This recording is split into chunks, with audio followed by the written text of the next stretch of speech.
أعوذ بالله من الشيطان الرجيم. بسم الله الرحمن الرحيم. يا أيها الذين آمنوا لا تقولوا راعنا وقولوا انظرنا واسمعوا وللكافرين عذاب أليم. ما يود الذين كفروا من أهل الكتاب ولا المشركين أن ينزل عليكم من خير من ربكم والله يختص برحمته من يشاء والله ذو الفضل العظيم. ما ننسخ من آية أو ننسها نأتي بخير منها أو مثلها. ألم تعلم أن الله على كل شيء قدير. ألم تعلم أن الله له ملك السماوات والأرض وما لكم من دون الله من ولي ولا نصير. یہ قرآن مجید کا پہلا پارہ ہے اور سورہ بقرہ کی آیت نمبر 104 سے لے کر آیت نمبر 108 تک کی آیات ہیں۔ قرآن مجید نے بنی اسرائیل کی یہاں دو خرابیوں کا ذکر کیا ہے۔ جیسا کہ پہلے سے معلوم ہے کہ قرآن مجید نے سورہ بقرہ میں بنی اسرائیل کا تذکرہ جو شروع کیا رکوع نمبر 4 سے وہ اب تک چل رہا ہے، اور ان کی ایک ایک کوتاہی کو، ان کی لغزشوں کو، یا یوں کہہ لیں کہ ان کی نافرمانیوں کو قرآن نے بڑا کھول کھول کر بیان کیا ہے۔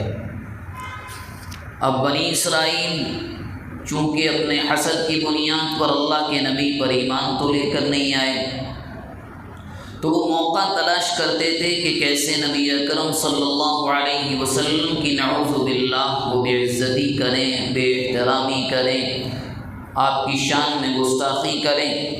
تو ایسے ہی انہوں نے ایک ذریعہ ڈھونڈا، اور وہ ذریعہ کیا تھا؟ قرآن مجید بیان کر رہا ہے کہ یا ایھا الذین آمنوا لا تقولوا راعنا، اے ایمان والو تم یوں نہ کہا کرو راعنا، بلکہ کہا کرو انظرنا، ہمارا خیال رکھو، واسمعوا، اور ذرا سنو۔ اصل میں قرآن نے اشارہ کیا ہے، ایک لفظ ہے راعنا جو اس آیت میں ہے۔ اس آیت کا، اس لفظ کا مفہوم عربی زبان میں الگ ہے، اور عبرانی زبان یعنی جس زبان میں تورات نازل ہوئی، جو حضرت موسیٰ علیہ السلام کی اور بنی اسرائیل کی زبان تھی اور ہے، اس زبان میں اس لفظ کا مطلب الگ ہے۔ عربی زبان میں راعنا کا لفظ مطلب ہے، مثال کے طور پر میں آپ کے پاس جاؤں اور آپ سے جا کر درخواست کروں کہ میرا خیال کریں، کوئی بھی معاملہ ہو۔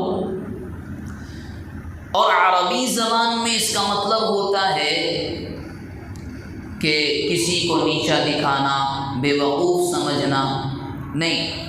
عبرانی زبان میں مطلب ہوتا ہے کہ کسی کو بے وقوف سمجھنا، اور عربی زبان میں مطلب ہوتا ہے کہ ذرا ہمارا خیال کرو۔ اب یہودی اللہ کے نبی کی مجلس میں آتے اور کہتے راعنا، صحابہ کیا سمجھتے؟ ارے یہ تو خیال کر رہے ہیں ہمارا اور اللہ کے نبی کا، ذرا عزت دے رہے ہیں۔ حالانکہ وہ جان بوجھ کر اس لفظ کا استعمال کرتے تھے۔ کیوں؟ عبرانی زبان میں مطلب ہوتا ہے کہ بے وقوف سمجھنا، اور باقاعدہ اس کا ایک مطلب یہ بھی ذکر کیا گیا کیونکہ راع کا ایک مطلب آتا ہے چرواہا۔ تو یہودی آ کر کہتے تھے اللہ کے نبی کو، اے ہمارے چرواہے، نعوذ باللہ، بے عزتی کرتے تھے۔ اب صحابہ سمجھتے تھے کہ عزت دے رہے ہیں۔ اب وہاں تو وحی کا زمانہ ہے، فوراً قرآن کی آیت نازل ہو گئی اور فرمایا یا ایھا الذین آمنوا۔ یہاں یہ بات بھی یاد رکھیں کہ قرآن مجید میں تقریباً 88 جگہ، 80 پر 8 جگہ وہ ہیں جہاں قرآن نے سیدھا ڈائریکٹلی بغیر کسی واسطے کے ایمان والوں سے بات کی ہے، خطاب کیا ہے۔ کیا؟ یا ایھا الذین آمنوا، یہ الفاظ آئے ہیں 80 پر 8 مرتبہ، اور قرآن میں یہ پہلی جگہ ہے اور پہلا موقع ہے کہ قرآن نے سیدھا ایمان والوں سے کہا یا ایھا الذین آمنوا۔ یہ پہلا موقع کیوں؟ اس لیے کہ اس سے پہلے جتنی آسمانی کتابیں آئیں، زبور، تورات، انجیل، صحف ابراہیم، صحف شیش، جتنے صحائف اور کتابیں آئیں، کہیں بھی اللہ نے بندوں سے بات نہیں کی، بلکہ جس نبی کو ان بندوں کے پاس بھیجا گیا اس کے ذریعے سے بات ہوتی تھی۔ مگر یہ اس امت کا کمال اور اس کا اللہ کے نزدیک قرب ہے کہ اللہ سیدھے بات کرتے ہیں، اے ہمارے لوگوں، اے ایمان والوں۔ تو ایمان والوں سے کہا کہ اب جب یہ یہودی استعمال اس لفظ کو کرتے تھے تو صحابہ نے بھی استعمال کرنا شروع کر دیا۔ جب صحابہ نے استعمال کرنا شروع کیا تو اللہ تبارک و تعالیٰ کی جانب سے وحی آئی۔ اور یہ وحی کیوں آئی؟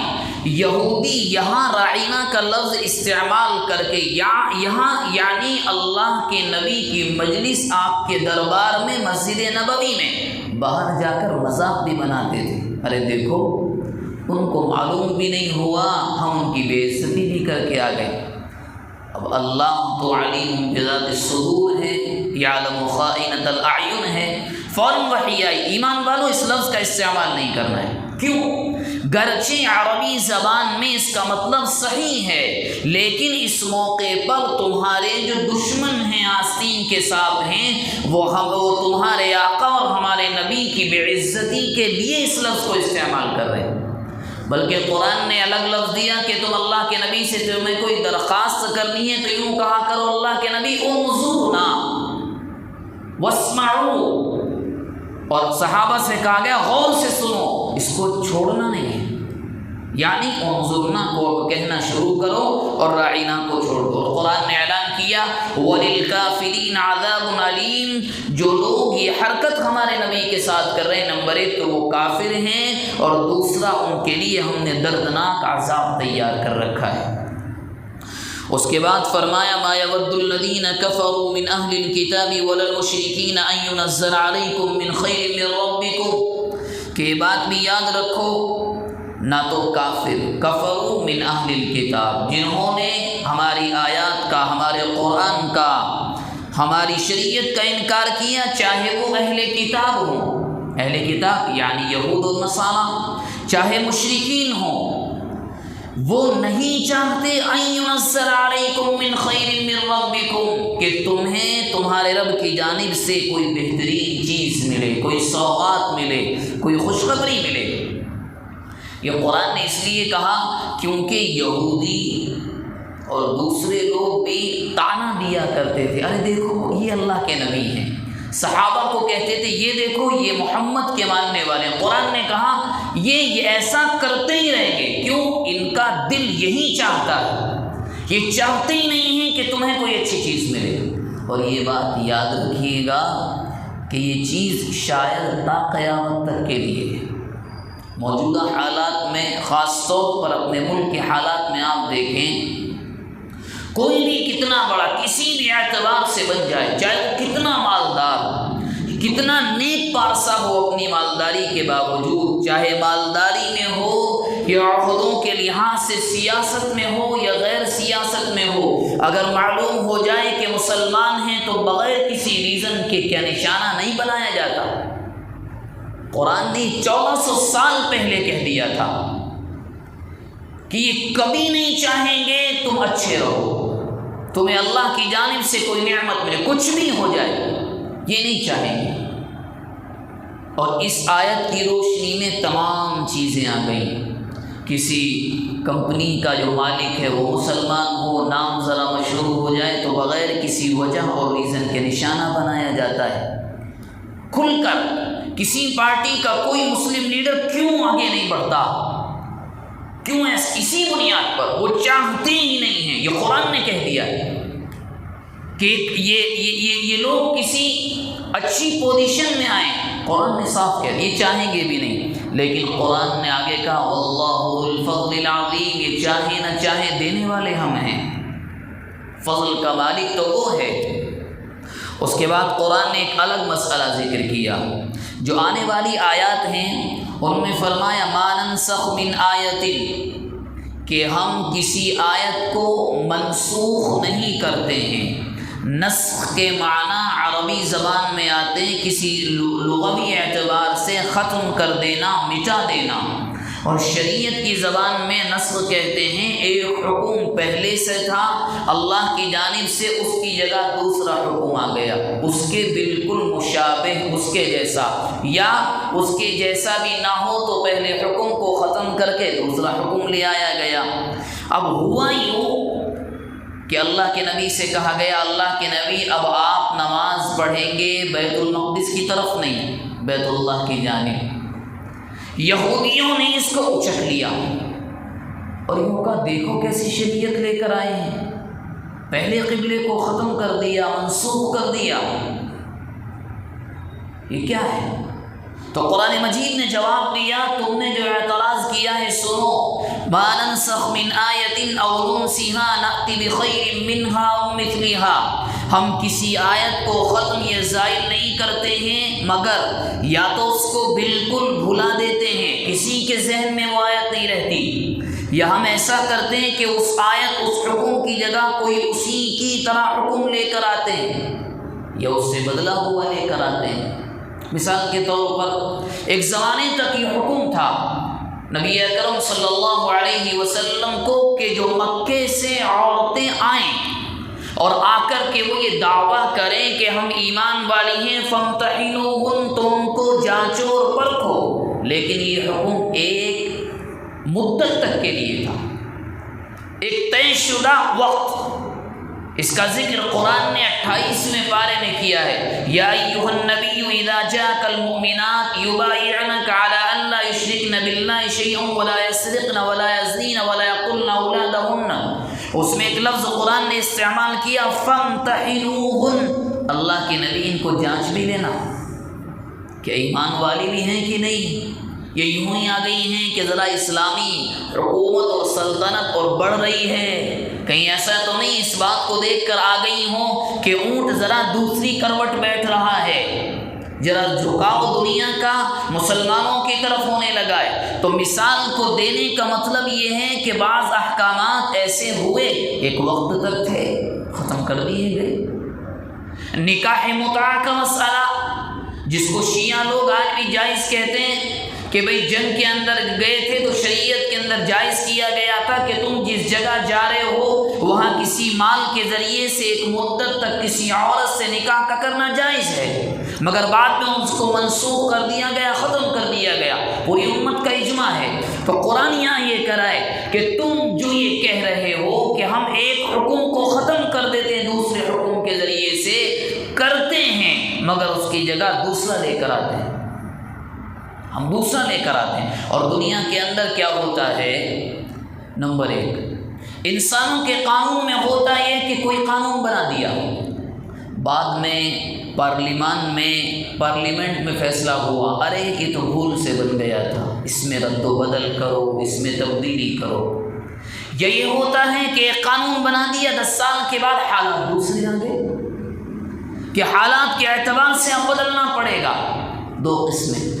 تیسرا ہوتا ہے کہ قانون بنانے والا بنا رہا ہے، کسی بھی ملک کا ہو، کوئی بھی خاندان قبیلے کا ہو، مگر اس کو ساتھ میں یہ بھی معلوم رہتا ہے کہ آئندہ آنے والے زمانے میں اس قانون کو بدلنا پڑے گا، وہ مینشن کر دیتا ہے کہ اگر ایسے حالات آ جائیں تو یہ چلے گا، یہ نہیں بھی کرتا تو بدل دیا جاتا ہے۔ مثال کے طور پر میں یا آپ کسی ڈاکٹر کے پاس جائیں تو ڈاکٹر کو معلوم رہتا ہے کہ میں یہ دوائیں، یہ ٹیبلٹس لکھ کر دوں گا، یہ سیرپ دوں گا تو اس کی ضرورت 2 دن ہوگی، تیسرے دن دوائیں اور یہ ٹیبلٹس چینج کرنے بدلنے پڑیں گے، بدلنے تو پڑتے ہیں اور ڈاکٹر بدلتا بھی ہے، مگر کوئی بھی طبیب، حکیم یا ڈاکٹر ایک ساتھ 1 مہینے کے لکھ کر نہیں دیتا کہ 2 دن یہ کھا لینا، 3 دن یہ کھا لینا، 1 ہفتہ یہ استعمال کر لیں، نہیں، کیوں؟ تاکہ بوجھ نہ بن جائے۔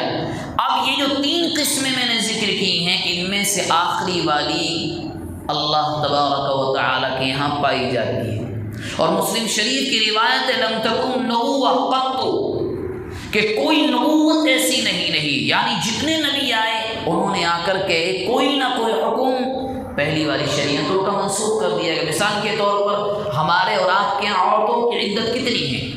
4 مہینے 10 دن.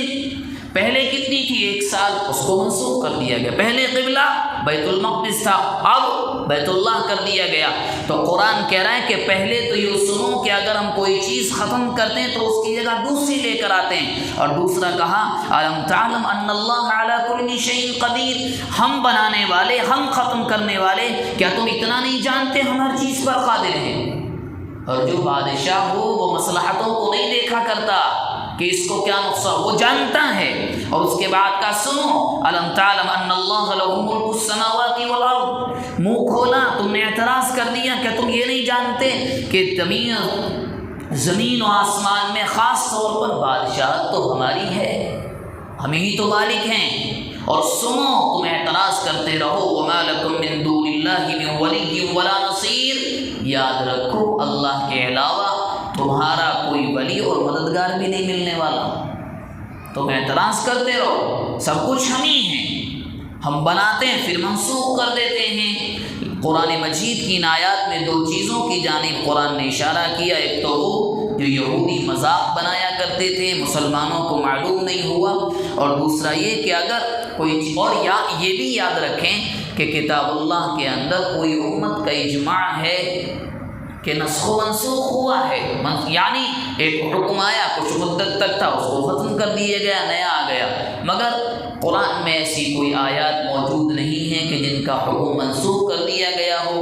وہ جب اللہ کے نبی کے زمانے میں تھا، آیات نازل ہوئی، منسوخ کر دیا گیا. بالکل جیسے قرآن نے کہا اون سیاہ، ہم نے بھلا دیا، معاملہ ختم ہو گیا. لیکن قرآن نے یہودیوں کو جواب دیا کہ بے وقوفوں، جو اعتراض کر رہے ہو یہ اعتراض مناسب نہیں ہے. کیوں؟ نمبر 1 تو یہ کہ ہم ہی تو خالق ہیں، ہم جیسے چاہے ویسے کریں، لیکن پھر بھی ہم یہ خیال کرتے ہیں کہ انسانوں پر بوجھ نہ بنے.